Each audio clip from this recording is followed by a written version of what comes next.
Welcome to Creation of a Crime Scene Part 2. My name is Cekada.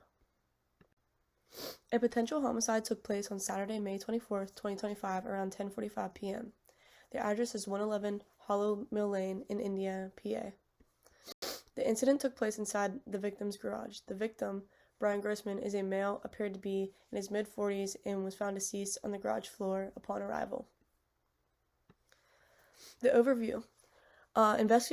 Investigators were called to the scene by a neighbor at 10:45 p.m. who reported the hearing of a disturbance next door. The neighbor, Tom Campbell, reported he did not see anyone coming from the house. The victim, 45-year-old Brian Grossman, appeared to have been attacked during the confrontation in the garage. The victim has black hair and was wearing a gray t-shirt, gray sweatpants, and gray Skechers sneakers. A hammer was found near the scene of the crime. In the struggle of the victim may have grabbed the attacker, pulling out hair. A handprint was found on the north wall of the garage. Dry blood was found on the floor and scattered blood found on the wall of the garage. Tire tracks were found beside the garage. A pry mark was found on the side door to the garage. This picture provides you with a wide-angle view of the crime scene. You can see the position of the victim as he was found when investigators arrived on the scene. You may be able to see on the wall to your right some possible blood splatter. Near the victim's head, a hammer with potential blood on it was found along with what appeared to be black hair. The first piece of evidence found at the crime scene was a hammer. This hammer was found 6 inches from the victim's head on the garage floor. It was also located 7 feet from the east wall. The hammer appeared to have both blood and black-colored hair on it. A picture of the hammer was taken in case there would be a latent or unseen fingerprints on it. The hammer would be checked for fingerprints and the blood and hair tested in the lab. Class characteristics of the hammer include that it is a Sears brand claw hammer with a rubber grip. Individual characteristics include striation marks found on the top glass. These can be seen in photo 6. To collect the hammer as evidence, a new pair of gloves were put on. The hammer was then picked up by the top and bottom in order to touch these parts of the hammer. There are least likely to be fingerprints. The hammer, with its hair and blood on it, were both placed in a paper bag. An incident number, item number, date, time, and investigators' initials were identified on the bag. The bag was sealed. Latent fingerprints were later found on the hammer. These fingerprints had a unique arch-shaped pattern. To test for the fingerprints, clean gloves were placed on the lab technician and a lab coat. The lab technician used a dark stick powder and applied it lightly over the handle of the hammer, where fingerprints could be expected. A picture of the fingerprints were taken before the prints were lifted. In order to make sure we have something to compare any fingerprints against, the victim's fingerprints were taken as well by using an ink pad and paper and rolling each finger across the ink pad, then onto the paper. No unique or identifying marks were found from the victim's fingerprints. What appeared to be black hair was found on the tip of the hammer near the round head. Since the hair is on the hammer, this hair was collected and placed in the bag with the hammer that was labeled and sealed. As mentioned earlier, photo 6 shows you a close-up of the hair on the hammer. Photo 7 shows you a wider angle picture so that you can see the relationship of the hammer and the hair on the hammer to the victim. Also found on the hammer was a substance that appeared to be blood. It was found on the round head of the hammer. This blood, since it was on the hammer, was collected with the hammer and placed in the bag, as mentioned earlier.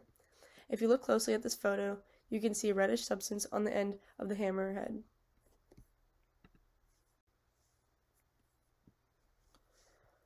What was suspected to be dried blood was found on the garage floor, 4.5 inches inside the garage door. The size of the stain measured 11 inches by 8 inches. The photo you see then shows a close-up picture of the dried blood. A preemptive blood test was initially taken to verify if it was in fact blood. Since it turned purple, we knew we were dealing with blood. This entire process was done by putting on a clean pair of gloves so that there was no cross-contamination. Then we got some sterile water in sealed vials.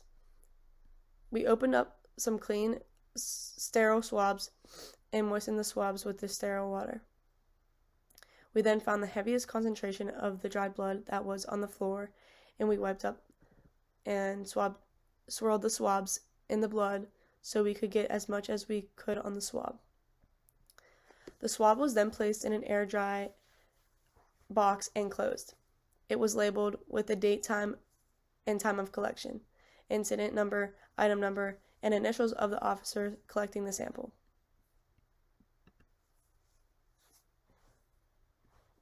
Wet blood was observed at the scene 7 inches from the victim's head. To collect the sample, clean gloves were placed on the investigator. They then opened a new package of sterile swabs. They dipped the swab in the blood and allowed it to absorb.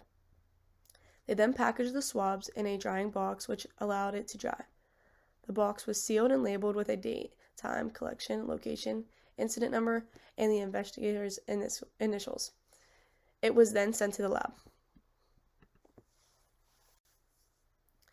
A clump of brown hair was found near the victim's left hand on the garage floor. The investigators collected this hair by putting on clean gloves, then used a small clean scoop and placed the hair in a paper bag. The bag was labeled with the date and time of collection, location, incident number, item number, and the investigator's initials. The sample was collected to compare from the victim and if a suspect is identified.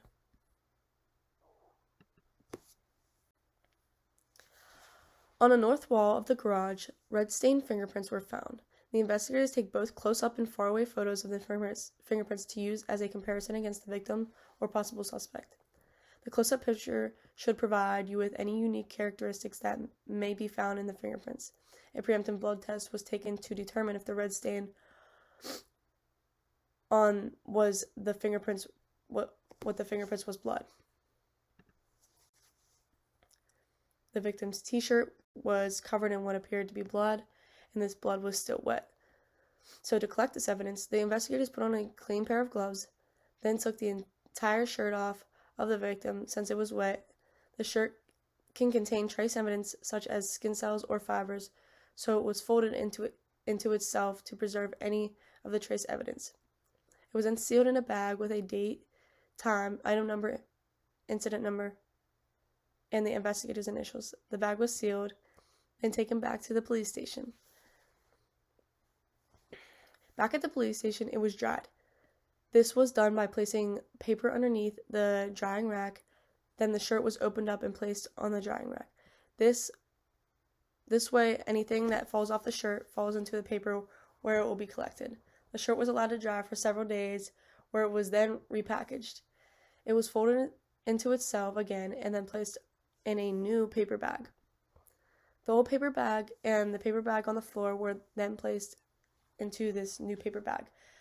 The bag was labeled with the date, time, incident number, and investigator's initials. The bag was sealed and sent to the lab. What appeared to be blood splatter was found on the east wall of the garage. The length of the blood splatter was 48 inches or 4 feet.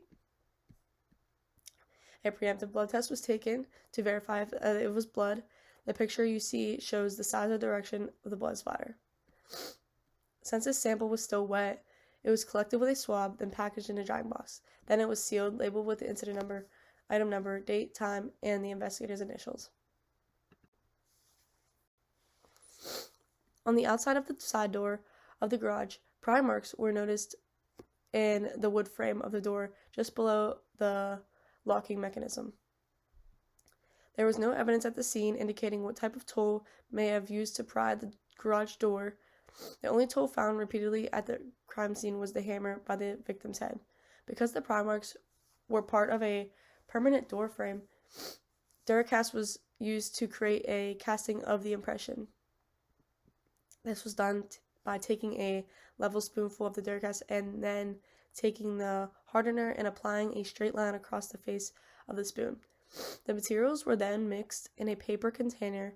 It was then thickly applied to the impression and forced into the impression. It was allowed to dry and then was removed.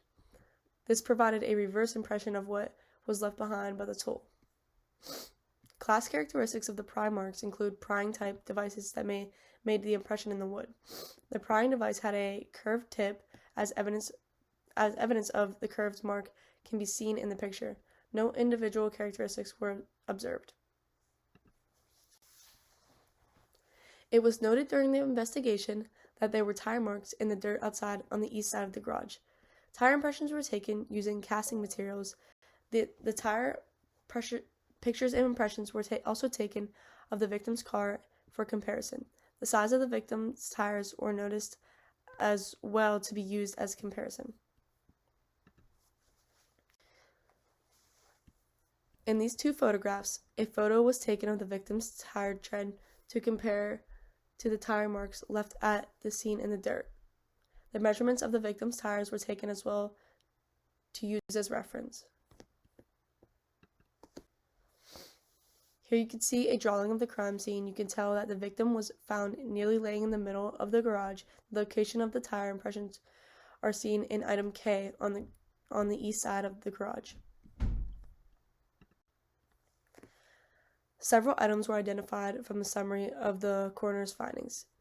1. Firstly, the dried blood found on the garage floor near the side door of the garage was not from the victim. This will enable us to have a potential sample of the suspect's blood on file. Then, the blood was found by the victim the blood that was found by the victim did in fact belong to the victim. The brown hair found on the garage floor near the victim's left hand did not belong to the victim. The black hairs that were found in the blood on the hammer near the victim's head were found to belong to the victim. The fingerprints that were noted on the north wall of the garage had no unique characteristics.